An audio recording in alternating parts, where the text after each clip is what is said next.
I try to make work that exists in a state of simultaneous conflict and harmony with the environment, mirroring our own complex, contradictory relationship with the natural world. My name is Thomas Jackson. I'm a California-based installation artist and photographer. I create and photograph ephemeral sculptures from manufactured materials in natural landscapes.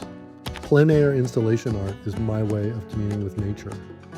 The process is equal parts observation, negotiation, collaboration, and intervention. My shoots generally take 4 to 6 hours from start to finish.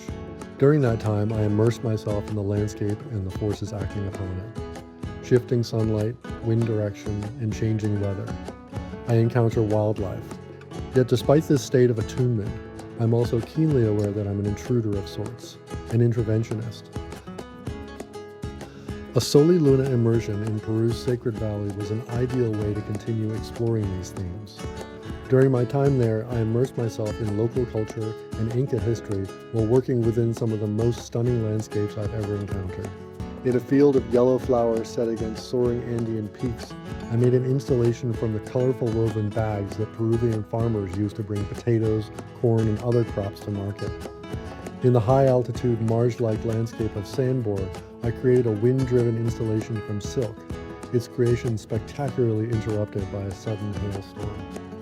A highlight of the trip was conducting a collaborative workshop with the 6th graders at the Soli Luna school. Using a material many of them are intimately familiar with, raw alpaca wool, we made dozens of sculptural puffs and arranged them in an impromptu installation on site, reminding me that curiosity and play remain at the heart of my work. Soli Luna's work in the Sacred Valley reflects the same spirit of collaboration and curiosity that drives my practice, and the experience left me energized to continue exploring the intersection of landscape, culture, and shared creativity.